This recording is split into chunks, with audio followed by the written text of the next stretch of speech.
दोस्तों, हमेशा से ही इंसान इन कोशिशों में लगे हैं कि हमें पृथ्वी के बाहर सोलर सिस्टम या फिर हमारी गैलेक्सी में कहीं कोई इंटेलिजेंट लाइफ मिल जाए। लेकिन सच्चाई तो यह है कि इतने सालों की खोज के बाद भी हम इंसान केवल एक ही तरह की इंटेलिजेंट लाइफ को जानते हैं और वो हम खुद है।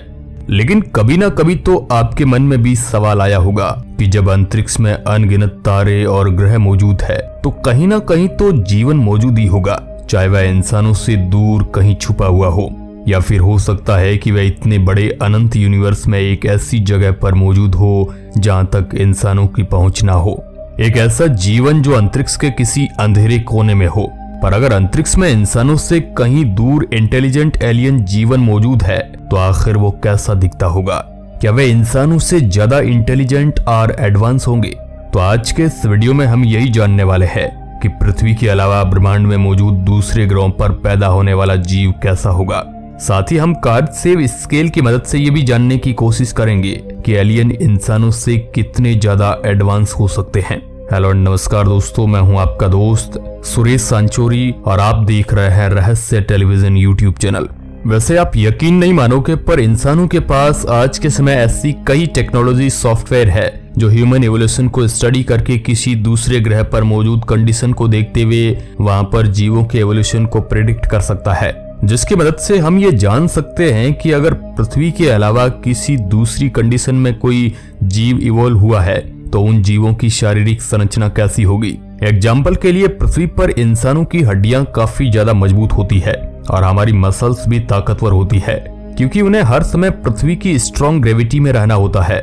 इसके अलावा पृथ्वी का एटमॉस्फेयर भी हमारे शरीर पर काफी ज्यादा प्रेशर डालता है।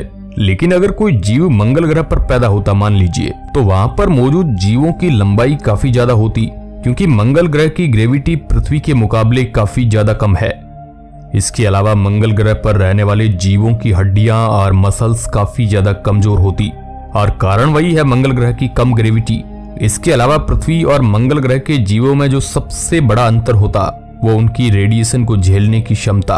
मंगल ग्रह पर पृथ्वी के मुकाबले काफी ज्यादा कॉस्मिक रेडिएशन पहुंचता है, तो इसकी भी काफी ज्यादा संभावना होगी कि वहां पर पैदा होने वाले जीवों का शरीर रेडिएशन प्रूफ होगा, यानी जिस रेडिएशन में इंसान की जान जा सकती है और उसे कैंसर जैसी खतरनाक जानलेवा बीमारी हो सकती है, उस रेडिएशन को मंगल ग्रह पर रहने वाले जीव आसानी से झेल सकते हैं।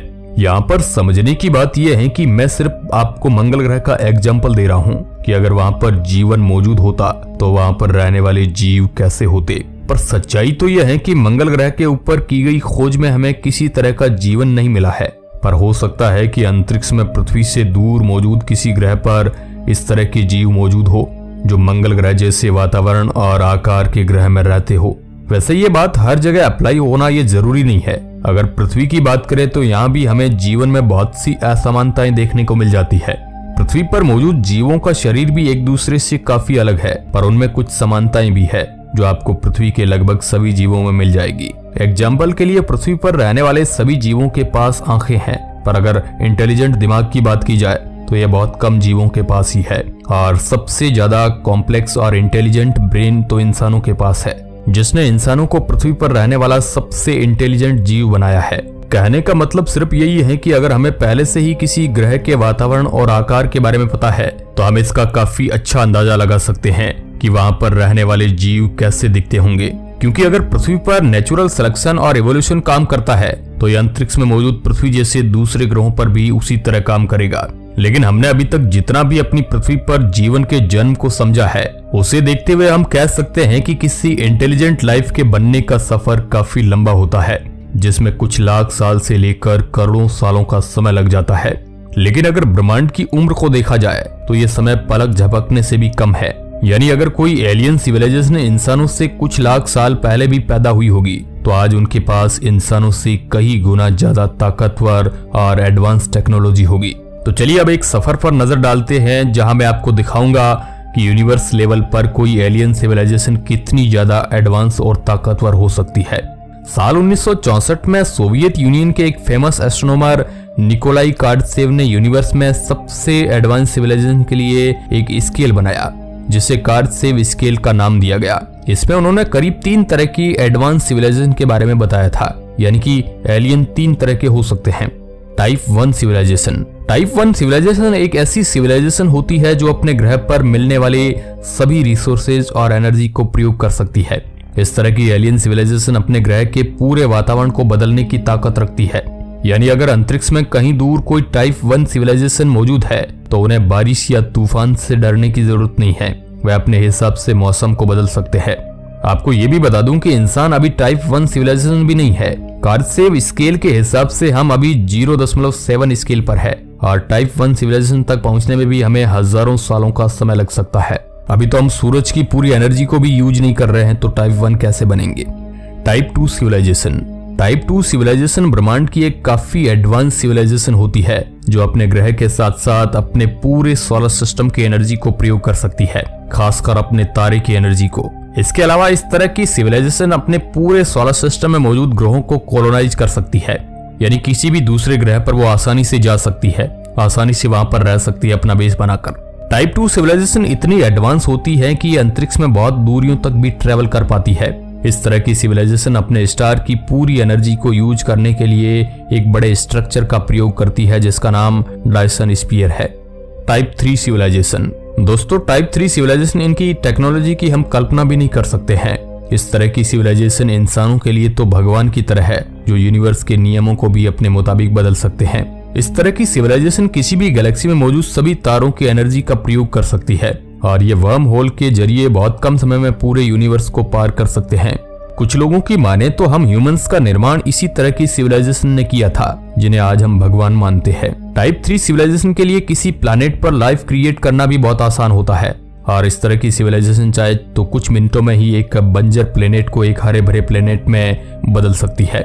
वैसे तो कार्सेव में 3 टाइप सिविलाइजेशन के बारे में ही बताया गया है, लेकिन कई विशेषज्ञ ऐसे भी हैं जो इससे भी कई ज्यादा एडवांस सिविलाइजेशन की कल्पना करते हैं। एग्जाम्पल के लिए कुछ लोग तो टाइप 4-5 सिविलाइजेशन की भी बात करते हैं जो पूरे यूनिवर्स और यहाँ तक कि मल्टी यूनिवर्स को कंट्रोल करने की ताकत रख सकती है। कहने का मतलब यह है कि अगर यूनिवर्स में इंसानों से पहले कोई सिविलाइजेशन या जीवन उत्पन्न होता है तो वह अभी तक तो टाइप 2 या टाइप 3 तक पहुंच चुका होगा, जिनकी मौजूदगी का पता हमें अभी तक लग जाता है। क्योंकि आप भी सोचिए, अगर कोई सिविलाइजेशन पूरी गैलेक्सी के तारों की एनर्जी का प्रयोग कर रही होती तो अभी तक इंसान ऐसे सिविलाइजेशन को ढूंढ चुके होते। और अब यही एक सवाल निकल कर आता है कि अगर हमें यूनिवर्स में कोई भी टाइप 2 या टाइप 3 सिविलाइजेशन नहीं मिली है तो क्या हम इंसान ही यूनिवर्स के सबसे ज्यादा इंटेलिजेंट सिविलाइजेशन है? और अगर नहीं तो वे सभी एलियंस कहाँ हैं? और यहीं से हम पहुंच जाते हैं एक फेमस पैराडॉक्स पर जिसका नाम है फर्मी पैराडॉक्स।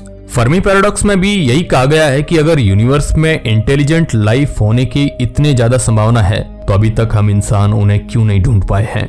और सच कहूं तो अभी तक किसी भी वैज्ञानिक ने इसका कोई सही जवाब दिया ही नहीं है। वैसे कई वैज्ञानिकों का ये भी कहना है कि अच्छा ही है जो कोई एडवांस सिविलाइजेशन अभी तक पृथ्वी तक नहीं पहुंची, क्योंकि अगर ऐसा हो जाता है तो जिस दिन वो पृथ्वी पर पहुंचेंगे शायद वो इंसानों का पृथ्वी पर आखिरी दिन होगा। सुनकर ही डर लगता है, पर इसके पीछे की एक बहुत बड़ी वजह है। वैज्ञानिकों का कहना है कि जो सिविलाइजेशन अंतरिक्ष में हजारों लाखों लाइट ईयर की दूरी तय करके पृथ्वी तक आसानी से पहुंच सकती है तो उनके टेक्नोलॉजी और हथियार इंसानों से कई हजार या शायद लाख गुना अच्छे होंगे और उनके सामने तो इंसान किसी इंसान के सामने चिंपैंजी की तरह होंगे। यानी अगर वो एक अच्छे रहने लायक ग्रह की तलाश कर रहे हैं और उन्हें पृथ्वी मिले तो इंसान को पृथ्वी से हटाना उनके लिए चुटकियों का खेल होगा, जिसके लिए शायद उन्हें किसी हथियार को भी चलाने की जरूरत ना पड़े। और हो सकता है वह किसी एलियन वायरस को पृथ्वी पर फैलाकर सारी इंसानी जाति को समाप्त कर दे। सुनने में ये काफी साइंस फिक्शन सा लग रहा होगा, लेकिन कोरोना वायरस ने पृथ्वी पर कितनी तबाही मचाई उसे देखकर इसकी संभावना काफी ज्यादा लगती है। वैसे आपको क्या लगता है, क्या हमें अंतरिक्ष में एलियन की मौजूदगी को ढूंढना जारी रखना चाहिए? और इस प्रकार की स्टोरी आपने साइंस फिक्शन फिल्मों में भी देखी होगी, वो देखकर आपको काल्पनिक लगती होगी, लेकिन अगर हम पूरे यूनिवर्स पर नजर डालें तो कहीं न कहीं वो स्टोरियां हमें सच न लगने लगती है। आपका अपना जवाब क्या है कमेंट बॉक्स में हमें लिखकर जरूर बताइए। और इस तरह के ब्रह्मांड के नॉलेज को देखने के लिए आप हमारे चैनल रहस्य टेलीविजन को सब्सक्राइब कर सकते हैं। धन्यवाद।